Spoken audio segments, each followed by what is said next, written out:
Hello, c'est HR, votre chroniqueur. Alors d'habitude, le dimanche, je vous présente principalement un film. Aujourd'hui sur ma chaîne est disponible le résumé de la saga des Missions Impossibles en vue de la sortie du dernier opus prochainement, c'est-à-dire le 21 mai. Mais j'ai décidé de vous parler d'un film supplémentaire ce dimanche car j'ai été totalement emballé. Et ce film qui m'a vraiment plu a pour titre Little Jaffna. Alors c'est un film radicalement différent de tout ce que vous pouvez connaître dans le paysage du cinéma français. Car c'est un film français réalisé par Laurence Vallin qui est totalement innovant. En plus, j'ai eu la chance de découvrir ce film le jour de sa sortie au cinéma à Paris, plus précisément le cinéma Luxor, proche du quartier Jaffna, avec justement l'équipe du film, et j'ai pu rencontrer Laurence Vallin, qui est un réalisateur extrêmement abordable. Il a répondu à toutes les questions du public. J'ai pu échanger avec lui et je peux vous affirmer que c'est un homme d'une extrême simplicité. Il n'a pas hésité à prendre mes coordonnées. Mais surtout, ce qui est fondamental, c'est que c'est un passionné de cinéma et dans son film, cela se voit. Il y a beaucoup d'inspiration, il y a une énorme culture cinématographique. Pour un film sur le fond qui est un bon thriller, mais avec un message extrêmement dense concernant de terribles événements qui se sont produits au sein de la communauté tamoule. Ce film est une réelle pépite dans notre paysage. Naturellement, il faut que je vous en parle. Mais avant cela, n'oubliez pas, si vous n'êtes pas abonné, pensez à le faire, pensez à la petite cloche pour les notifs. Et surtout, pensez à me dire ce que vous avez pensé de ce film lorsque vous l'aurez vu. Let's go!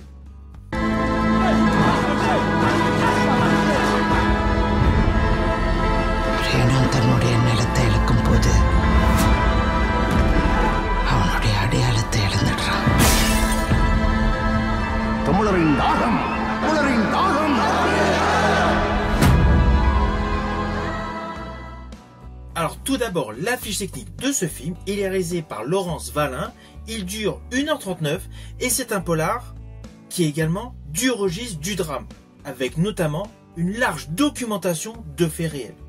Le tout est combiné dans une histoire topissime, histoire qui est la suivante.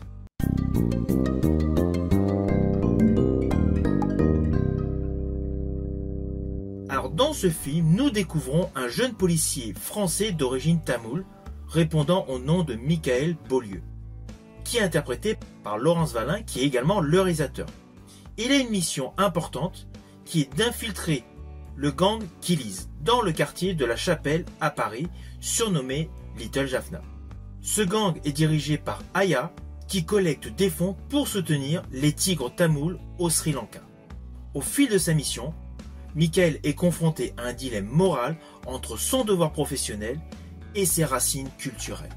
Et c'est là que le film prend une dimension supérieure. Alors oui, c'est clair, il y a eu pléthore de films et de séries mettant en exergue un flic qui infiltre la mafia. Ma série préférée était jadis Un flic dans la mafia. Et côté film, Donnie Brasco avec le tandem Johnny Depp Al Pacino et tout simplement Serpico qui avait également été fait en série.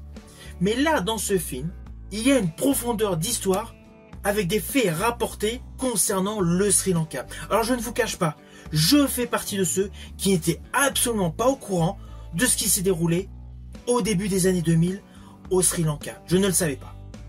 Je l'ai découvert dans ce film. Et justement, le réalisateur, par le biais de ce film, veut tout simplement informer sur un fait historique qui fut assez dramatique. À cela s'ajoute une mise en scène superbe. Alors je ne vous cache pas qu'au départ j'avais un petit peu d'a priori, parce que je me suis dit, est-ce que ça va être un film axé style cité? Donc in fine, je ne voyais pas vraiment l'intérêt, il y en a eu trop. Mais au fur et à mesure des séquences, des scènes, des prises de vue, eh bien non, c'est radicalement différent. Il y a un vrai mélange de styles. Et perso, il y a pas mal de séquences qui m'ont rappelé des scènes de films chinois que j'apprécie, réalisés par John Woo. Le style violence et douceur, le truc totalement inattendu, et bien dans ce film, c'est la même chose. Je pense à un plan séquence qui était pas mal. Dans une église, on a l'habitude d'entendre des musiques extrêmement tristes. Là, on entend une musique totalement antagoniste. Eh bien, cela apporte du peps. Cela rajoute à cet instant précis un moment inoubliable, comme faisait jadis John Woo. John Woo, ce qui lui a permis de se démarquer par rapport aux autres dans le cinéma chinois, c'est justement son mélange de sa culture de professeur de danse au sein du cinéma d'action, mélangeant ainsi des scènes extrêmement chorégraphiées, extrêmement violentes, avec des instants de poésie, via des colombes. Et bien dans ce film, Laurence Vallin, le réalisateur, a fait la même chose, le même style, mais à sa patte. Car justement, il a réussi à mélanger, à créer une réelle alchimie entre le style du cinéma international, le style de cinéma français et le style tamoul. Alors pourquoi je dis cela? Car si vous avez vu beaucoup de films Bollywood, le côté couleur et le côté famille de ces films s'y retrouvent. Alors vous le savez, sur ma chaîne, je suis extrêmement ouvert au cinéma. Et justement, je vous avais présenté le film The Defender, que j'ai particulièrement apprécié. Et bien là, dans ce film, Little Jaffna, le réalisateur a réussi à faire un compromis de tous ces genres. Alors, il n'y a pas de danse. On est vraiment sur un côté terre à terre. Mais il y a une scène qui est plutôt pas mal, où il y a un affrontement entre deux gangs. D'ailleurs, moi, cela m'a fait penser à des plans séquences de John Woo. Une bagarre va se déclencher. Et là, il y a le style tamoul avec un gars qui a fait une pirouette de folie. Et on vient tout de suite au terre à terre avec une confrontation brutale. Et c'est ainsi pendant tout le film. Il y a un réel mélange de styles. De ce fait, il y en a pour tous les goûts. Alors perso, j'estime que chaque réalisateur qui fait une réelle innovation visuelle mérite d'être découvert.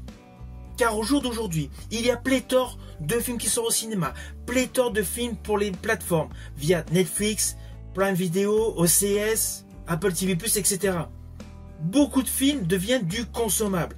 Et c'est pour cela que lorsqu'il y a un film qui dénote, cela représente pour moi une véritable pépite. Little Jaffna fait partie de ces films qui sont des pépites. Une fois que vous l'aurez vu, vous pourrez vous dire « Ah, j'ai vu un film différent du paysage cinématographique. » Et il vaut le coup. Autre chose qui est surprenante, c'est le casting. Car justement, comme j'ai eu la chance de voir une équipe, enfin une partie de l'équipe de ce film, j'ai pu constater que ce n'étaient pas tous 100% des pros. Beaucoup d'acteurs dans ce film étaient des amateurs. Autre plus-value que le réalisateur Laurence Vallin a apporté à son film.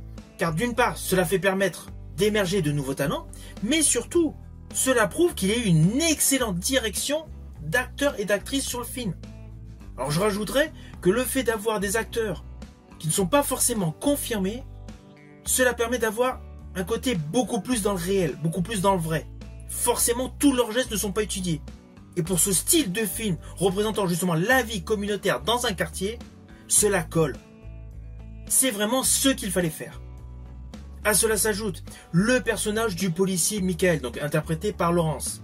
C'est un personnage extrêmement complexe, car in fine, il y a une réelle dualité par rapport à ces situations, son côté français et son côté tamoul. Forcément, il y a des moments où il ne sait plus sur quel pied danser. Surtout que durant tout le film, la notion de diaspora et de mémoire collective est là. C'est bien en place. À travers la communauté tamoule de Paris, le film met totalement en lumière les répercussions de la guerre civile au Sri Lanka. Et d'ailleurs, justement, il y a pas mal d'éléments d'archives qui vous sont présentés, disséminés dans le film. Cela apporte un côté documentaire permettant une totale immersion dans le déroulé de l'histoire. Alors par ailleurs, l'autre chose que j'ai bien aimé dans ce film, c'est le final. On n'a pas basculé comme dans certains films. Alors ne vous inquiétez pas, je vais vous laisser la surprise de découvrir comment ça se termine. Vous connaissez, je ne spoil jamais. Mais le final de ce film était selon moi celui qu'il fallait. Surtout que la totalité du film est extrêmement bien réalisée. Alors c'est clair, comme je vous l'ai dit tout à l'heure, Laurence Vallin a une réelle culture cinématographique.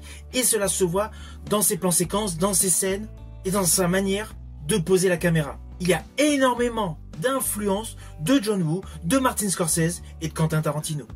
Alors en ce qui me concerne, la scène que j'ai trouvée la plus tonitruante par rapport à l'émotion qu'elle dégage, en fait c'est une scène que j'ai vraiment appréciée, c'est la scène sur le toit. Il y a un individu qui est en petite tenue, il se déroule quelque chose de particulier et le personnage du policier doit se mettre à la même place. Là on sent qu'il y a énormément d'enjeux, il y a une pression montante et contrairement à beaucoup de films d'aujourd'hui, nous ne sommes pas dans l'obscurité. Nous sommes au plein cœur d'une scène extrêmement dramatique, extrêmement anxiogène, extrêmement angoissante. Et parallèlement, on a un super soleil. Ce contraste offre une nouvelle fois une réelle dualité entre ce qu'il se passe et l'environnement. Cela change radicalement des films où on a l'habitude, lorsqu'il y a des instants de torture, on est dans une cave ou dans un parking.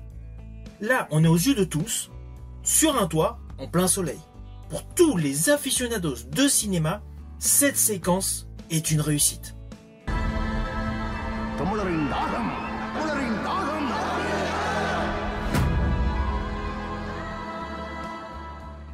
Alors au final, naturellement, c'est un film que je vous invite à découvrir. Je l'ai apprécié. En plus, j'ai eu la chance de discuter avec le réalisateur. Il est super sympa, extrêmement ouvert. Et au vu de sa réalisation, il mérite pleinement que son film soit vu par le maximum de personnes. Si vous avez aimé ma vidéo, n'oubliez pas, petit pouce vers le haut, pensez au partage. Mais surtout, pensez à me mettre en commentaire ce que vous avez pensé de ce film. Quant à moi, je vous dis à bientôt pour une prochaine vidéo.